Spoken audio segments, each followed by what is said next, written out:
Dobriden mga kabebe!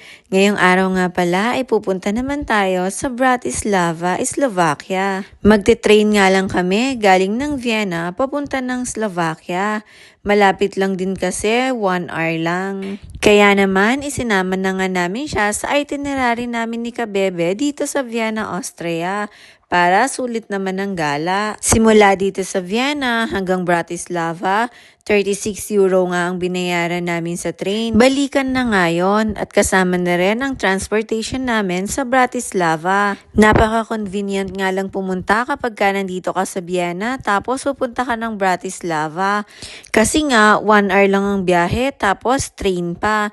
Hindi mo nga mararamdaman, naka-1 oras ka na pala. Andito na nga pala kami sa Old Town sa Bratislava. Ito muna yung una naming pinuntahan at makikita nga rin natin dito ang St. Michael's Gate. At isa nga rin daw ito sa mga oldest town buildings. Nung una nga namin itong makita, para lang kaming nasa Prague. Para ka din talagang nasa Czech Republic. At pati nga rin language nila, iisa lang. Kasi nga, di ba dati, isang country lang ang Czech at ang Slovakia. Pinag-separate country nga lang sila noong 1992. Kaya naman, parang parehas na parehas lang talaga. Medyo mainit nga pala ngayong araw dito sa Bratislava. Kaya naman, habang nagpapahinga nga kami ni Kabebe, dumaan na muna ako dito sa bilihan ng mga souvenirs. Nagtingin-tingin lang at bumili na nga rin ako.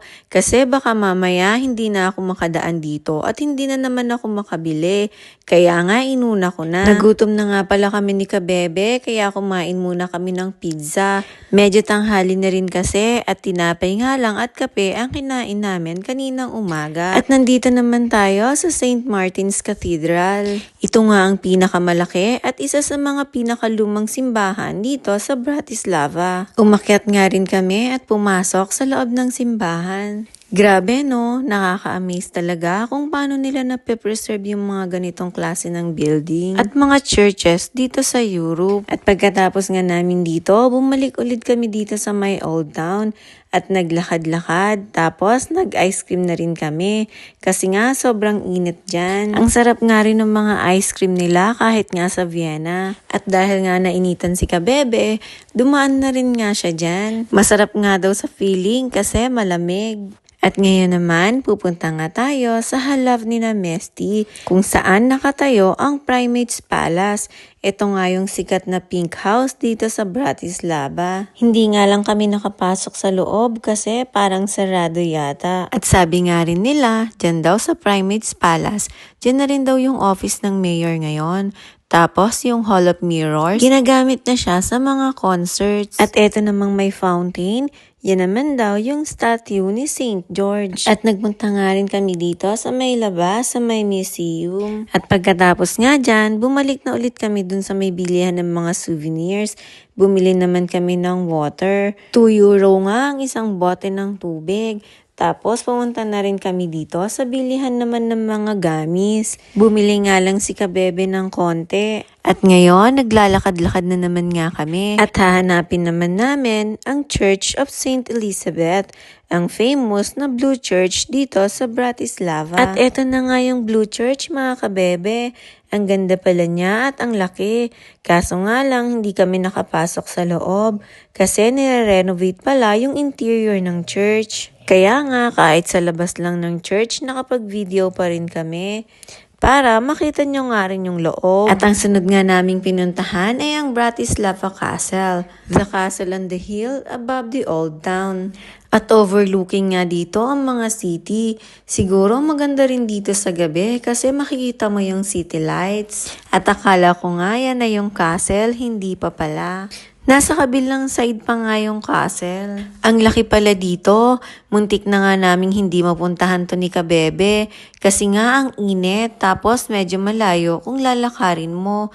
Kaya naman, simula sa Blue Church, nag-bolt na nga lang kami ni Kabebe. 4 euro nga lang yung bolt. Hindi naman siya masyadong mahal, kaya okay lang. Kung i-convert mo nga sa crowns, 100 lang. So parang minimum lang, kaya hindi na nga kami nang hinayang ni Kabebe. Kesa naman maglakad kami ng malayo. Ang ganda nga rin ng garden nila dito. Kung titingnan mo nga sa mga picture, parang ang liit-liit lang niya. Pero nung nandyan na kami, ang lawak rin pala. Napagod na nga si Kabebe dyan, kaya hindi na siya sumama sa akin nung naglibot ako dun sa pababa. Naglakad-lakad nga lang din ako ng konti. Tapos, lumabas na rin ako at binalikan ko na si Kabebe. Mainit nga rin kasi. At nandito na nga pala ulit kami sa train station. Nagbolt na nga lang ulit kami simula dun sa Bratislava Castle para hindi na kami mahirapang mag-commute. Naghintay nga lang kami saglit dun sa station. At buti na nga lang, nasa train na kami nung umulan. Sabi ko na nga ba, sa ganong klaseng init ng panahon, maya-maya uulan na rin yon. Grabe, ang bilis talaga nung isang oras na biyahe sa train, hindi mo talaga mamamalayan. At ngayon, nandito na ulit kami sa Vienna. Ito pala yung main station dito sa Vienna. Ang laki pala niya mga kabebe, para kang nasa Taipei main station. Maraming mga shops na bilihan, may mga food court, basta ang ganda niya. At may nakita nga rin kami na Dunkin' Donut.